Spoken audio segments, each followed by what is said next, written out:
saya Siti Salvia, saya dari Sekolah SMK Negeri 2 Batam, ingin mewawancarai tentang partai yang dijalankan Bapak. Sebelumnya, Bapak atas nama siapa dan dari partai mana? Selama ini keutamaan sedangkan di Partai Demokrat Bapak sebagai Dewan Pertimbangan Provinsi Kepulauan Riau. Artinya itu di Provinsi Kepulauan Riau itu Dewan Pertimbangannya Bapak di atas dari ketuanya. Nah, untuk di sayapnya Ketua DPD Partai Demokrat FKD itu untuk Provinsi Kepulauan Riau Pak Ketuanya, sayapnya dari Partai Demokrat. Ini dia. Untuk pertanyaan yang pertama nih Pak, apa yang menjadi visi utama Bapak dalam memimpin partai ini?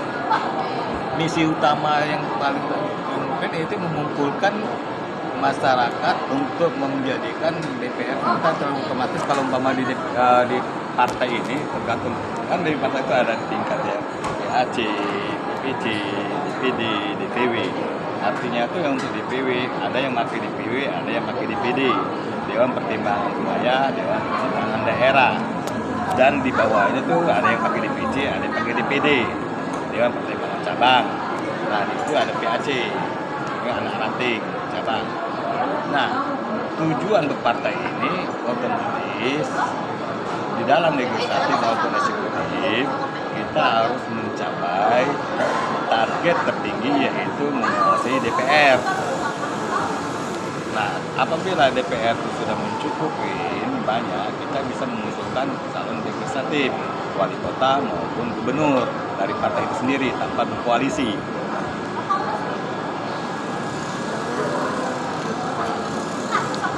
Apakah ada laporan publik tentang pencapaian program kerja partai?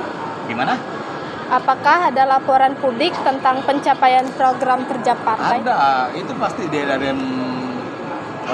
tingkat bawah, namanya PAC itu melapor ke DPC, tingkat ke DPC kota melapor ke DPD, DPD ataupun DPW itu untuk provinsi melaporkan ke DPP, karena di situ juga untuk mengetahui berapa banyaknya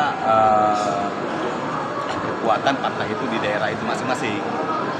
Pasti ada laporan TV itu pasti ada laporan.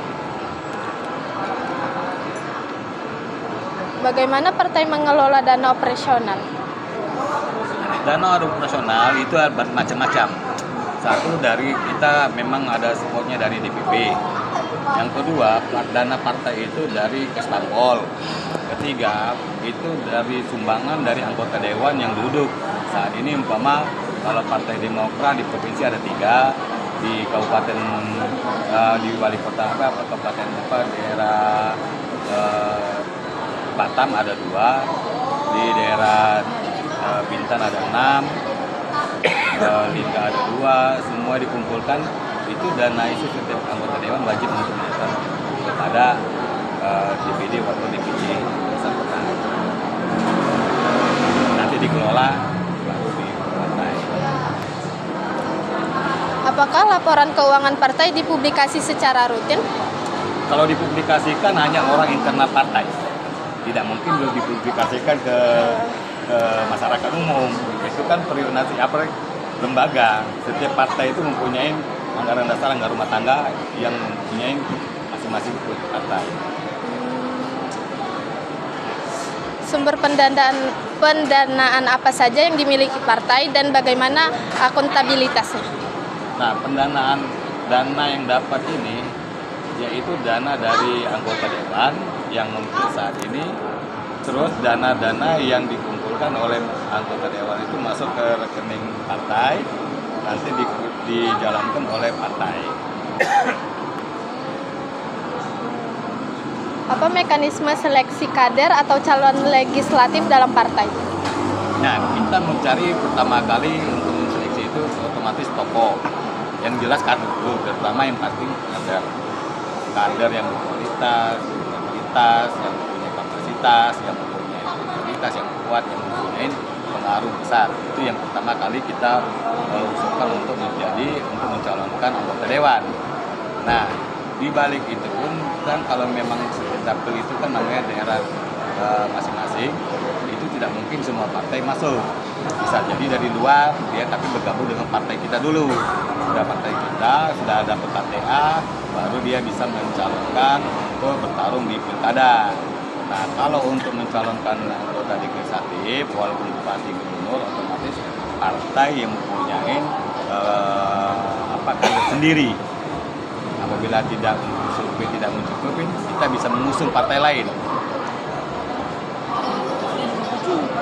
Bagaimana partai memastikan bahwa proses tersebut bebas dari nepotisme atau politik uang?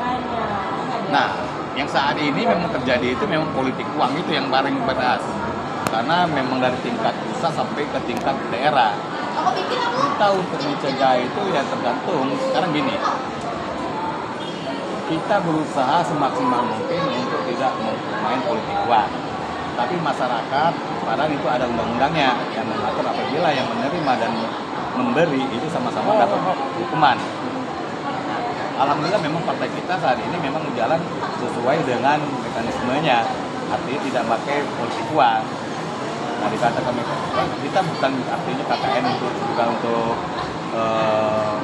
ini saudara kita. Kalau memang tidak bisa layak untuk dijual di masyarakat, nggak bisa dipaksakan juga. Kita nggak patah porsi kalau kayak gitu. Apa langkah konkret yang diambil partai untuk mencegah dan menangani kasus korupsi di kalangan anggotanya? Kalau dalam keanggotaan partai, sekarang ini dikatakan kalau partai itu hanya anggota dewan yang saat ini yang bisa bermain, itu pun dia tingkatan dia. Tapi kalau umpama anggota biasa, gimana dia mau korupsi, uangnya nggak ada. Itu nggak pada tuh. Apakah ada kode etik atau sanksi untuk anggota yang melanggar aturan? Ada, pasti. Apabila ketahuan partai itu sudah diusung oleh partai dari DPP pusat untuk mengarahkan calon A untuk menjadi calon B, kita wajib mendukung. Apabila tidak dan tidak mengikuti anggaran dasar rumah tangga, otomatis diberhentikan di PAW. Ada salah satu kota yang sekarang sudah di PAW. Itu kan banyak macam-macam, kita nggak sebut namanya lah. Bagaimana partai menjalin komunikasi dengan masyarakat secara terbuka? Makanya setiap minggu atau setiap bulan kita mengadakan gotong royong, mengadakan bansos sosial, adanya anggota dewan kita gandeng dengan masyarakat bersama dengan kader-kader partai untuk turun ke bawah, sosialisasikan ke masyarakat, membantu masyarakat. Apakah masyarakat diberi akses untuk melaporkan penyimpangan yang dilakukan oleh anggota partai? Boleh, silakan. Artinya dengan mengusulkan laporkan kepada ketua partainya ataupun di kantor partai. Partai itu kan semua partai, kantor partai itu pasti sudah diakses oleh masyarakat semua. Pasti tahu lah masyarakat semua. Mau partai apapun juga, kantor sudah tahu semua. Segitu saja pertanyaan dari saya, Pak. Terima kasih sudah membantu saya. Baik, semoga ini bermanfaat untuk untuk informasi. Semoga yang penting rajin belajar, semangat, jangan. Nah, satu lagi, jangan pernah lagi main game judi online itu lagi. Nggak pernah, Pak. Enggak, kamu milenial ini sekarang nih paling tertinggi loh game-game online itu. Jangan terpengaruh, jauhkanlah yang namanya negatif, dari yang bermanfaat. Ya, Pak. Belajar sebagai kelompok gimana? Terima kasih, Pak. Ya, sama-sama.